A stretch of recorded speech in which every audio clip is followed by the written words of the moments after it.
ఈ బిజినెస్ ఏదైనా మీ ఊర్లో ప్రమోషన్ చేయాలంటే అది సుమన్ టీవీతోనే సాధ్యం. ఇప్పుడే సంప్రదించండి.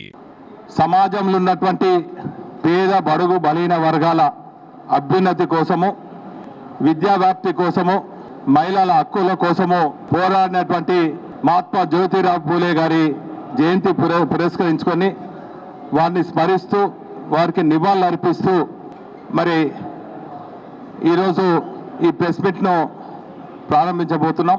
మనందరికీ కూడా తెలుసు, 60 ఏళ్ల తెలంగాణ ప్రజల కలను 25 ఏళ్ల క్రితము ఒకే ఒకటిగా బయలుదేరి త్యాగాల పునాది పైన టీఆర్ఎస్ పార్టీ స్థాపించి 14 ఏళ్ల పాటు యావత్ తెలంగాణ ప్రాంతం అంతా కూడా కలదిరిగి ఏ ప్రాంతంలో ఏ వర్గాలకు ఏ సమస్య ఉన్నదని అధ్యయనం చేసి ఏ ప్రాంతంలో ఏ వనరులు ఉన్నాయి, తెలంగాణ వచ్చినాక ఏ పరిశ్రమలు పెడితే ఈ ప్రజానికానికి లాభం అవుతుందని చెప్పి 14 ఏళ్ల పాటు నిరంతరం శ్రమించి పోరాటం చేసి సకల జనులందరినీ కూడా ఏకతాటిపై తీసుకొచ్చి కేసీఆర్ సచ్చుడో తెలంగాణ వచ్చుడో అని చెప్పి చివరికి ప్రాణ త్యాగానికి కూడా సిద్ధమై తెలంగాణను సాధించినటువంటి మహనీయులు పెద్దలు కేసీఆర్ గారు టీఆర్ఎస్ పార్టీ స్థాపించి బీఆర్ఎస్ పార్టీగా రూపాంతరం చెందిన తర్వాత 10 ఏళ్ల పాటు దేశ ప్రజలు మెచ్చే విధంగా పరిపాలన కొనసాగించి ఆ పరిపాలనలో భారత రాజ్యాంగ నిర్మాత అయినటువంటి అంబేద్కర్ గారి ఆలోచన విధానంతో, మహనీయులు పూలే గారి ఆలోచన విధానంతో అందరికీ విద్య వైద్యం అందియాలని చెప్పి ఈ 2 అంశాలపైన కూడా కోట్లాది నిధులు వెచ్చించి దేశంలోనే తెలంగాణ రాష్ట్రం రోల్ మోడల్గా తీర్చిదిద్దేటువంటి పెద్దలు కేసీఆర్ గారి నాయకత్వంలో బీఆర్ఎస్ పార్టీ 25 ఏళ్ళు వసంతాలు పూర్తి చేసుకొని 25 ఏళ్ళ యువకుడు ఏ తీరుగా అయితే ఉత్సాహంగా ఉంటాడో ఆ తీరుగా మా బీఆర్ఎస్ పార్టీ కుటుంబ సభ్యులందరూ కూడా ఉత్సాహంగా ఈ పండుగలో పాల్గొనాలని కేసీఆర్ గారు ఆదేశం మేరకు, వారి పిలుపు మేరకు గత 15-20 రోజుల నుంచి కూడా అనేక ప్రాంతాల్లో అనువైనటువంటి స్థలం చూసిన తర్వాత కెప్టెన్ సతీష్ గారి మాజీ శాసనసభ్యులు వారి నేతృత్వంలో ఎల్కతుర్తిలో హన్మకొండ జిల్లా పరిధిలో ఉన్నటువంటి ఎల్కతుర్తిలో స్థల సేకరణ జరిగిన విషయం మీ అందరికీ కూడా తెలుసు.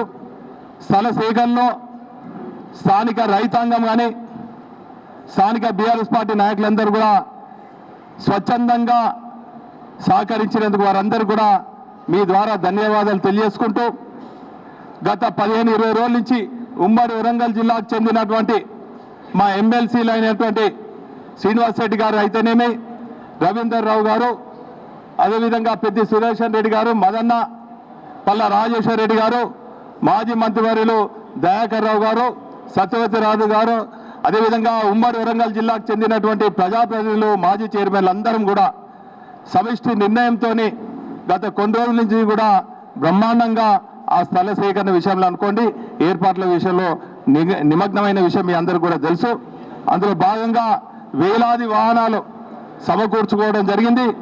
అది ఆర్టీసీ అయితేనేమి, ప్రైవేట్ బస్సులు అయితేనేమి, అదేవిధంగా వచ్చినటువంటి ప్రజానికానికి కేసీఆర్ గారి సూచనల మేరకు ఎక్కడ కూడా వేసవిని దృష్టి పెట్టుకొని ఇబ్బంది వస్తున్నటువంటి మా బీఆర్ఎస్ పార్టీ శ్రేణులకు ఇబ్బంది కలగకుండా లక్షలాది వాటర్ బాటిల్స్ అయితేనేమి, చల్ల ప్యాకెట్స్ అయితేనేమి, వారికి ఇబ్బంది కాకుండా బ్యారికేడ్స్ అనుకోండి, దగ్గరలో పార్కింగ్ స్థలం అయితేనేమి అన్ని కూడా ఏర్పాట్లు చేయడం జరిగింది.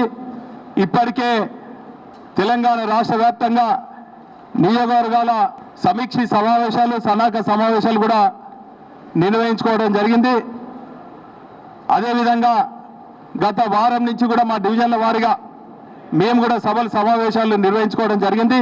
రేపు మా వరంగల్ వెస్ట్ మరి నియోజకవర్గం కూడా ఉదయం 9:30కు సన్నాహక సమావేశం కూడా నిర్వహిస్తున్నటువంటి విషయం మీ అందరూ కూడా తెలియజేసుకుంటూ, ఇక బీఆర్ఎస్ పార్టీ విషయానికి వస్తే చరిత్ర సాక్ష్యం, మీరందరూ కూడా సాక్షులు.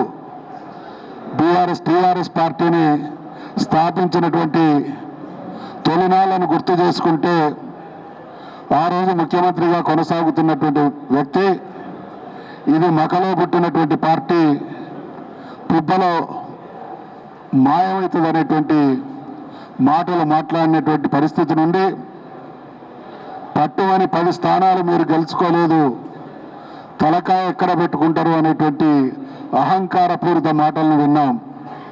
కేసీఆర్ గారు చావడమో తెలంగాణ సాధించడమో అనేటువంటి నినాదంతో కేసీఆర్ గారు ఆమరణ నిరాహార దీక్ష చేస్తే తెలంగాణ రాష్ట్రం ఇస్తామనేటువంటి ప్రకటన చేసి మళ్ళీ యూటర్న్ తీసుకొని వందలాది మంది అమరులయ్యేటువంటి చారిత్రక ద్రోహం చేసినటువంటి పార్టీ కాంగ్రెస్ పార్టీ. కాబట్టి ఈ నెల 27వ తారీఖున ఎల్కతుర్తిలో జరగబోతున్నటువంటి ఈ సభను చరిత్రాత్మకమైనటువంటి సభగా జరుపుకోవాల్సినటువంటి అవసరం బాధ్యత ఉంది అనేటువంటి విషయాన్ని నేను తెలంగాణ ప్రజానీకానికి విజ్ఞప్తి చేస్తా ఉన్నాం. కారణం 25 సంవత్సరాల ఈ సుదీర్ఘ ప్రస్థానంలో 3 దశలుగా ఈ ప్రస్థానం కొనసాగింది. పార్టీ ఆవిర్భావానికి ముందు దశ, పార్టీ ఆవిర్భవించిన తర్వాత తెలంగాణ సాధించుకునేటువంటి దశ, తెలంగాణ సాధించుకున్న తర్వాత 10 సంవత్సరాల బీఆర్ఎస్ అద్భుతమైనటువంటి పాలనా దశ. ఈ 3 దశలతో పాటు 15-16 నెలలుగా కొనసాగుతున్నటువంటి 4వ దశలో మళ్ళీ చరిత్ర పునరావృతం అవుతా ఉన్నది. కాంగ్రెస్ పార్టీ ముమ్మాటికి తెలంగాణకు, తెలంగాణ ప్రయోజనాలకు ద్రోహి అనేటువంటి విషయం మరొక్కసారి స్పష్టమవుతున్నటువంటి సందర్భంగా ఆ రోజు తెలంగాణ ఉద్యమాన్ని ప్రారంభించినటువంటి తొలినాళ్లలో అది కరీంనగర్ కావచ్చు, వరంగల్ కావచ్చు, మీ అందరికి కూడా గుర్తుండి ఉంటుంది. మే 17, 2001లో బీఆర్ఎస్ పార్టీ ఆవిర్భవించిన తర్వాత మొదట పెట్టినటువంటి ఆ భారీ బహిరంగ సభకు మే 17వ తారీఖున, అంటే మనం ఈరోజు ఏప్రిల్లో ఉన్నాం, ఈరోజు ఎండను భరించలేనటువంటి వాతావరణం ఉన్నది. ఆ రోజు భయంకరమైనటువంటి ఎండలలో కూడా లక్షలాదిగా ప్రజలు తరలి వచ్చి తెలంగాణ చైతన్యాన్ని ప్రదర్శించడం జరిగింది. ఈ తెలంగాణ సాధన క్రమంలో వరంగల్ జిల్లా, కరీంనగర్ జిల్లాలు పోషించినటువంటి పాత్ర మాటల్లో చెప్పేది కాదు. నేను స్వయంగా సాక్షిని.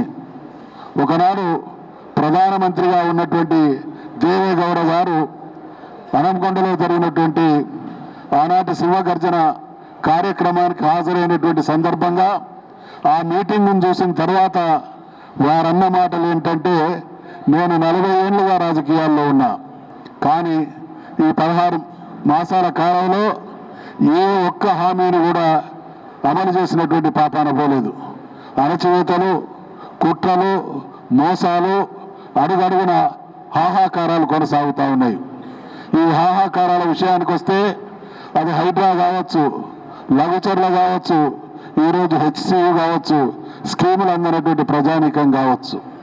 అంటే వెరసి ఈ రాష్ట్రం మళ్ళీ 2014 పూర్వం తెలంగాణ ప్రాంతం ఏ విధమైనటువంటి దయనీయ స్థితిలో నీళ్లు లేక, కరెంటు లేక, రోడ్లు లేక, కనీస సౌకర్యాలు లేక స్వేచ్ఛగా బతికేటువంటి పరిస్థితి లేనటువంటి దయనీయ స్థితి మళ్ళీ పునరావృతం అవుతున్నది. కాబట్టి వరంగల్లో ఇటువంటి భారీ సభను ఏర్పాటు చేయడం జరిగింది. దీన్ని విజయవంతం చేయడం ప్రతి నాయకుడికి, మోసపోయినటువంటి ప్రజలందరి బాధ్యత. కాబట్టి నేను విజ్ఞప్తి చేస్తా ఉన్నా, వరంగల్కు తెలంగాణ ఉద్యమ ప్రస్థానంలో, తెలంగాణ ప్రజల ప్రయోజనాల పరిరక్షణలో, తెలంగాణ ప్రజల సంక్షేమం, అభివృద్ధి విషయంలో వరంగల్ మొదటి నుంచి గంభీరమైనటువంటి చైతన్యాన్ని ప్రదర్శిస్తున్నది. కాబట్టి 27న జరిగేటువంటి ఈ బహిరంగ సభను చాలా గొప్పగా విజయవంతం చేయడం ద్వారా ఈరోజు ద్రోహం చేస్తున్నటువంటి పార్టీల నాయకుల మెడలు వంచి ప్రజా ప్రయోజనాలు కాపాడుకోవడంలో మనం చాలా చొరవతో ముందుకు కదలి రావాలనేటువంటి విషయాన్ని మనవి చేస్తూ, కేసీఆర్ గారు 2 పార్శ్వాలు మనకు తెలుసు. ఉద్యమ నాయకుడిగా ఏ రకమైనటువంటి భావజాలాన్ని, ఏ రకమైనటువంటి నైపుణ్యాన్ని ప్రదర్శించిండు, ఆ తర్వాత ముఖ్యమంత్రిగా తన పనితీరును ఏ రకంగా చూపించిండో మీరందరూ కూడా గ్రహించరు. కాపాడబడ్డటువంటి దాఖలాలు లేవు. ప్రతి ఒక్కరికి మోసం, ప్రతి ఒక్కరికి దగ వెరసి తెలంగాణ అభివృద్ధి పట్ల దుర్మార్గమైనటువంటి చీకట్లు కమ్మేటువంటి ప్రయత్నం జరుగుతున్నది. కాబట్టి ఖచ్చితంగా ఈ సభను పెద్ద ఎత్తున జయప్రదం చేయడానికి అందరూ తరలి రావాల్సిందిగా మరొకసారి విజ్ఞప్తి చేస్తా ఉన్నా.